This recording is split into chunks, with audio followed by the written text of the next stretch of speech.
Bonjour tout le monde. Alors, nous voici pour une nouvelle vidéo. Donc vidéo où cette fois-ci je vais essayer de décrire un peu mes impressions sur la moto que je conduis. Donc une Phaser 8 de 2011. Alors désolé si je radote un petit peu. Les premières vidéos que je faisais, surtout la première vidéo où j'ai essayé de raconter mes impressions dessus, le son était un peu pourri. Enfin, il ne me semble pas que je l'ai mis en ligne. Donc,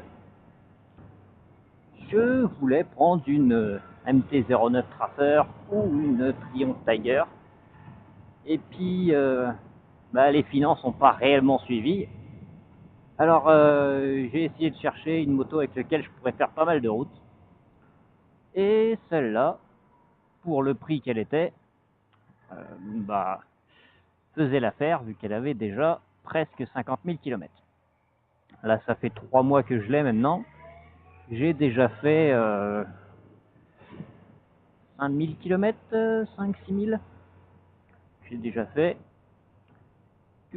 2008 plus les 2005 avant que j'enlève la batterie, c'est ça.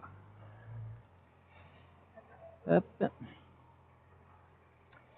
Alors au début, j'en étais un peu mécontent par rapport à son moteur. Oui, j'étais habitué au bicylindre et franchement, il a fallu que je m'y fasse au 4 cylindres. Le fait qu'au début, il n'y a pas énormément, enfin, ça va quand même, elle se défend vraiment bien. Et surtout, le conducteur précédent devait très rarement dépasser les 5000 tours.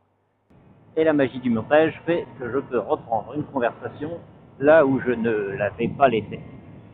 Donc je disais, au début j'en étais un petit peu mécontent parce qu'il y avait un trou à l'accélération.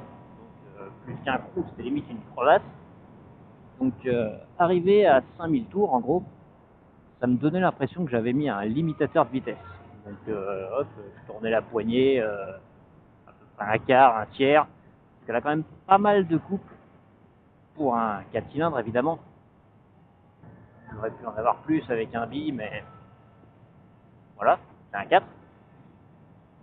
Donc j'accélérais tranquillement et dès que j'arrivais à 5000 tours, l'impression que j'avais relâché les gaz. Donc j'étais obligé de tourner la poignée en grand si je voulais continuer d'accélérer. Et donc hop, on tourne la poignée en grand, sauf que passer les 6000 tours, et là d'un coup on se prend toute la cavalerie. Et ça donnait vraiment l'impression qu'on passait de 30 à 80 chevaux en l'espace de 500 tours minute, quoi. Donc, dès qu'on passait le cap, pouf, la moto elle partait. Et à force de l'utiliser, ça s'est gommé petit à petit. Donc je suppose que, je dirais pas que c'est un rodage, mais je sais pas si la mécanique peut s'habituer à rouler un certain régime et puis qu'après il faille la forcer un peu, ou alors c'est que la vidange n'avait pas été faite depuis un moment. Et là, j'ai fait la vidange et d'un coup, ça l'a libéré. Mais bon, j'ai pas eu l'impression que c'était la vidange qui l'ait débloqué, mais ça s'est débloqué petit à petit. Ou c'est moi, en fait, je m'y suis habitué et je m'en rends même plus compte. Et maintenant, je tourne la poignée quand il faut et le problème est réglé. Alors là, c'est le moment chiant, vu que soit je prends la ligne blanche et c'est pas tout à fait autorisé, on va dire, mais c'est presque plus sécurisant que de remonter la file de bagnole, ce qui est totalement interdit, je l'avoue. Alors dans la dernière vidéo que j'avais faite, j'avais pas fait ça en grand, mais j'avais la caméra, toujours une JIT 2, JIT-UP 2 Pro, voilà. Caméra chinoise qui fait à peu près ce qu'on lui demande.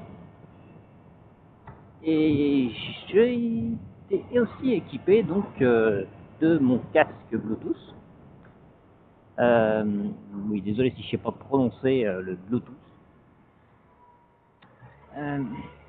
C'est donc un casque que j'ai eu en cadeau et que j'ai intégré dans mon casque. Casque Bluetooth, casque de moto. Hein. C'est un casque que j'ai intégré qui rentrait en fait parce que moi, je l'ai complètement démonté, j'ai dû ressouder des fils pour agrandir les uns, changer la batterie vu qu'il y avait une batterie de 190 mAh et là j'ai mis une batterie de 950 mAh histoire que ça tienne un peu plus la route. Et donc je divague un peu même. Donc j'avais ce casque là et en plus j'avais pris un autre téléphone en fait, téléphone que j'ai avec un écran cassé qui me servait à enregistrer juste son moteur parce que je sais pas si vous entendez mais c'est une moto qui fait mais pas du tout de bruit. Je viens d'un CB500 où j'avais mis un pot dessus, voilà, on m'entendait arriver, on se poussait quand j'arrivais et celle-là elle fait pas un bruit. Donc c'est relativement agréable quand même. Et en même temps, bah, il manque un petit peu. J'aurais un petit bruit, ce serait pas gênant. Et bah, ce qui fait que là, avec le casque Bluetooth que j'ai dans mon casque, eh ben, on n'entend pas du tout le moteur. Alors au début, j'y allais un peu à la wall again.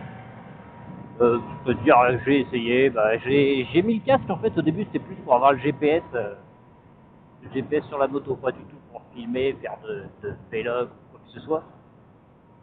Et puis la caméra, je l'ai prise parce que bon, je trouvais une caméra pas trop chère, on va dire. Et puis après, ouais, je me suis dit, ah, c'est cool, je vais pouvoir mettre les deux en main. Mais j'avais pas du tout prévu de parler dans ce casque. Ce qui fait que bah, le micro, c'est un micro style buzzer, c'est un micro piezo, truc comme ça. Enfin, une espèce de tout petit machin métallique qui fatalement a la qualité mais qui va avec son prix, quoi. C'est le genre de truc que vous trouvez à 20 € à Lidl, donc qui doit leur coûter 3 € à construire. Donc la qualité est fatalement au rendez-vous. Donc je l'ai un peu emballé dans un petit coton démaquillant pour essayer de filtrer le bruit du vent. Ce qui fait que la qualité audio quand je parle maintenant est un petit peu amoindrie.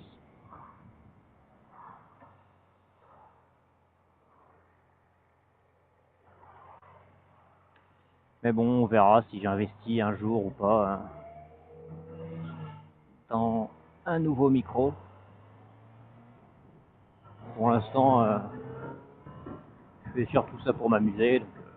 Donc, je dois être celui qui regarde le plus mes vidéos. Ah non, il y a aussi le tonton Nico qui les regarde dès qu'ils sortent.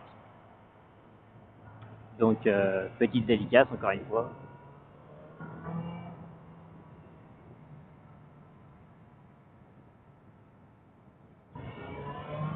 Merci monsieur.